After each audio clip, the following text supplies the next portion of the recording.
क्या आप जानते हैं कि सेब के पेड़ मिट्टी से लेकर फल तक एक खास खुराक मांगते हैं? आज हम आपके लिए लेकर आए हैं सेब की खेती के पोषण के रहस्य, सॉइल से फ्रूट तक का पूरा सफर। नमस्कार दोस्तों, स्वागत है आपका हार्मोनिक रूट्स पर, जहां हम एंशिएंट विजडम को आधुनिक जीवन शैली से जोड़ते हैं। आप में से कई लोगों ने हमारी पिछली वीडियो देखी होगी जिसमें हमने न्यूट्रिशन, इरिगेशन और फेर्टिगेशन को कवर किया था। आज हम जूम इन करेंगे सिर्फ न्यूट्रिशन पर, सॉइल पीएच से लेकर एनपीके और माइक्रो न्यूट्रिएंट्स तक, सब कुछ आसान भाषा में। तो तैयार हो जाइए, एक कप चाय लीजिए और हमारे साथ सीखिए सेब के पेड़ों को हेल्दी और प्रोडक्टिव कैसे रखें। चलिए शुरू करते हैं। सबसे पहले ये समझते हैं कि न्यूट्रिशन सेब के पेड़ों के लिए क्यों जरूरी है। देखिए, सेब का पेड़ एक लंबे समय तक चलने वाला इन्वेस्टमेंट है। ये सालों साल फल देता है, लेकिन इसके लिए उसे सही खुराक चाहिए। न्यूट्रिएंट्स पेड़ की ग्रोथ, फूल आने, फ्रूट सेटिंग और फ्रूट क्वालिटी सब कुछ डिटरमाइन करते हैं। अगर न्यूट्रिएंट्स की कमी हो गई तो पत्तियां पीली पड़ सकती हैं, फल छोटे रह सकते हैं या फिर अगले साल की फसल ही कमजोर हो सकती है। हार्मोनिक रूट्स का मानना है कि प्रकृति के साथ बैलेंस बनाना ही सफलता की कुंजी है। तो न्यूट्रिशन मैनेजमेंट का मतलब है सही समय पर सही मात्रा में सही चीजें देना। आज हम आपको वो सारी जानकारी देंगे जो आपके पेड़ों को खुश रखेगी और आपकी मेहनत को फल देगी। अब बात करते हैं सॉइल पीएच की, क्योंकि ये फाउंडेशन है आपकी सेब की खेती का।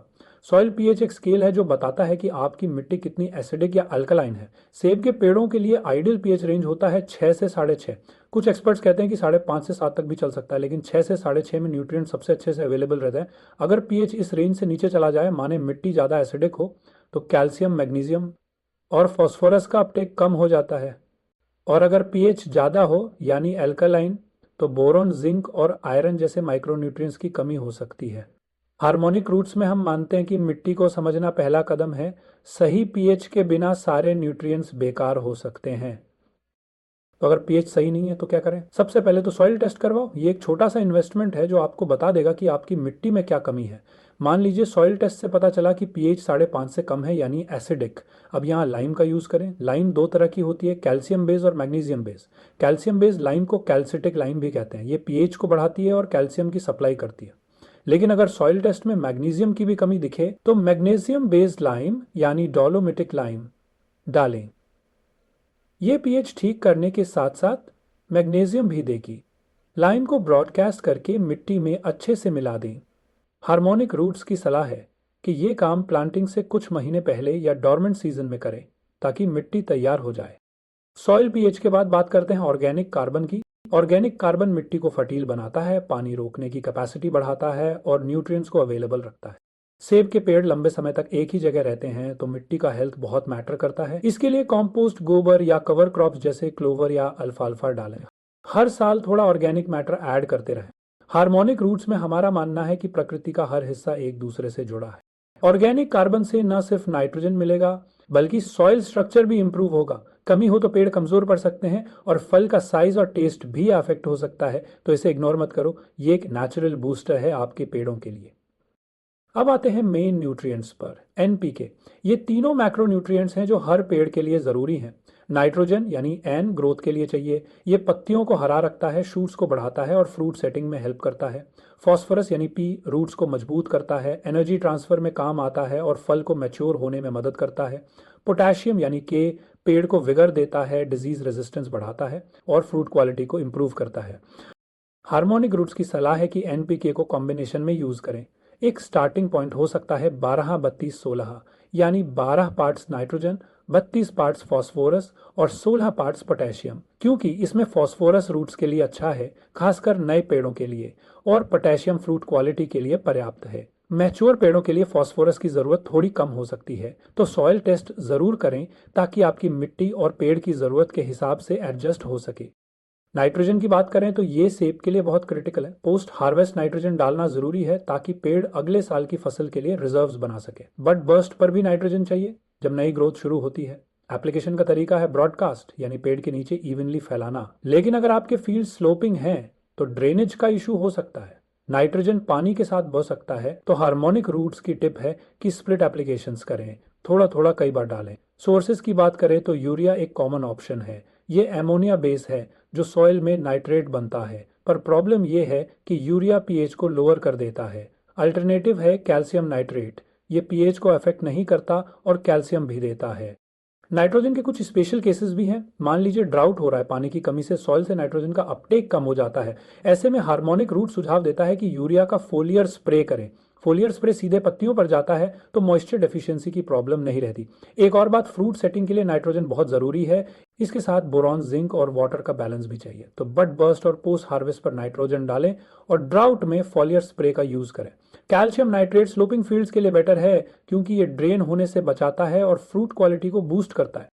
अब फास्फोरस की बारी। फास्फोरस रूट्स को स्ट्रांग बनाता है और फल को मैच्योर करने में हेल्प करता है, लेकिन गोबर में फास्फोरस की मात्रा कम होती है। हार्मोनिक रूट्स की सलाह है कि इसके लिए सुपर फॉस्फेट यूज करें। सुपर फॉस्फेट लेस सॉल्यूबल है, यानी पानी में आसानी से घुलता नहीं, इसीलिए इसे ब्रॉडकास्ट नहीं करना बल्कि पेड़ के आसपास रूट जोन में डालना है। ये लीच नहीं होता और आमतौर पर 5 साल तक काम करता है। प्लांटिंग के वक्त या तौलिया बनाते समय इसे डाल दें। फॉस्फोरस की खासियत यह है कि ये मूवेबल नहीं है, जहां डालेंगे वहीं रहेगा, तो सही जगह एप्लीकेशन बहुत ज़रूरी है। पोटेशियम को सेब के लिए किंग ऑफ न्यूट्रिएंट्स कह सकते हैं। कुछ एक्सपर्ट्स कहते हैं कि सेब को नाइट्रोजन से भी ज़्यादा पोटेशियम चाहिए। ये पेड़ को विगर देता है, डिजीजेस से लड़ने की ताकत देता है और फल का साइज, कलर और टेस्ट इंप्रूव करता है। एप्लीकेशन के लिए म्यूरेट ऑफ पोटाश या सल्फेट ऑफ पोटाश यूज कर सकते हैं। ब्रॉडकास्ट या फर्टिगेशन से डालें। लेकिन हार्मोनिक रूट्स की एक खास टिप, पोटाशियम, कैल्शियम और मैग्नीशियम एक दूसरे की अपटेक को हिंडर कर सकते हैं। अगर पोटाशियम ज़्यादा हो जाए तो मैग्नीशियम की डेफिशिएंसी हो सकती है, तो बैलेंस बना के रखें। सॉइल टेस्ट से सही मात्रा पता करें। कैल्शियम सेब के लिए बहुत बड़ा हीरो है। ये सेल वॉल्स को मजबूत करता है, रूट्स को हेल्दी रखता है और डिसऑर्डर्स जैसे बिटर पिट और ब्लॉसम एंड रॉट से बचाता है। कुछ जगहों पर कैल्शियम को मैक्रोन्यूट्रिएंट भी मानते हैं क्योंकि सेब को इसकी बहुत ज़रूरत होती है। सॉइल में लाइम, जिप्सम या सुपर फॉस्फेट से कैल्शियम डाल सकते हैं। कैल्शियम नाइट्रेट भी एक बढ़िया ऑप्शन है क्योंकि ये कैल्शियम के साथ साथ नाइट्रोजन भी देता है और पीएच को लोअर नहीं करता। हार्मोनिक रूट्स सुझाव देता है कि फोलियर स्प्रे भी करें, खासकर टाइट क्लस्टर से पिंक स्टेज तक। लेकिन ज़्यादा कैल्शियम पोटाशियम को ब्लॉक कर सकता है, तो बैलेंस ज़रूरी है। मैग्नीशियम की बात करें तो ये फोटोसिंथेसिस का बेस है। क्लोरोफिल में मैग्नीशियम होता है जो पत्तियों को हरा रखता है। डेफिशिएंसी हो तो पत्तियां पीली पड़ने लगती हैं। सैंडी या एसिडिक सॉइल्स में मैग्नीशियम की कमी कॉमन है। सॉइल में डोलोमिटिक लाइम या मैग्नीशियम सल्फेट, एप्सम सॉल्ट्स डालें। क्विक रिजल्ट चाहिए तो हार्मोनिक रूट्स की सलाह है कि फोलियर स्प्रे करें। पोटासियम और कैल्शियम की हाई डोज से मैग्नीशियम ब्लॉक हो सकता है, तो लीफ टिश्यू टेस्ट करवाकर चेक करते रहें। मैग्नीशियम तो पेड़ की एनर्जी प्रोडक्शन स्ट्रांग रहेगी। अब माइक्रोन्यूट्रिएंट्स की बारी। बोरोन फ्रूट सेटिंग और पॉलन जर्मिनेशन के लिए क्रिटिकल है। डेफिशिएंसी हो तो फूल ठीक से फल नहीं बनते और शूट्स कमजोर पड़ सकते हैं। हार्मोनिक रूट्स की टिप, फोलियर स्प्रे में 240 ग्राम सॉल्यूबर पर 200 लीटर टाइट क्लस्टर से पिंक स्टेज तक डालें। बोरोन की कमी कोर्स, हाई पीएच या लो ऑर्गेनिक मैटर सॉइल्स में ज्यादा होती है। प्री ब्लूम एप्लीकेशन से फ्रूट सेटिंग इंप्रूव होता है। नाइट्रोजन, बोरॉन, जिंक और वाटर, ये चारों मिलकर फ्रूट सेटिंग को सक्सेसफुल बनाते हैं। जिंक भी कम इंपॉर्टेंट नहीं है, ये हार्मोन प्रोडक्शन और फ्रूट डेवलपमेंट में हेल्प करता है। डेफिशिएंसी से लीफ छोटी और नैरो हो जाती है और यील्ड कम हो जाता है। हाई पीएच या हाई फास्फोरस सॉइल्स में जिंक की कमी कॉमन है। सॉइल एप्लीकेशन हाई पीएच में काम नहीं करता तो हार्मोनिक रूट सुझाव देता है कि फोलियर स्प्रे करें।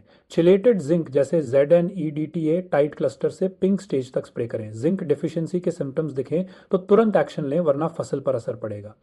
सारे न्यूट्रॉन्स को मैनेज करने के लिए इंटीग्रेटेड अप्रोच चाहिए। एनपीके को कॉम्बिनेशन में डालें, रेशियो सॉइल टेस्ट से एडजस्ट करें, कैल्शियम, मैग्नीशियम, बोरोन और जिंक की भी जरूरत के हिसाब से सप्लाई करें। सॉइल एप्लीकेशन के लिए नाइट्रोजन और पोटेशियम ब्रॉडकास्ट करें। फॉस्फोरस और कैल्शियम ट्री के आसपास डालें।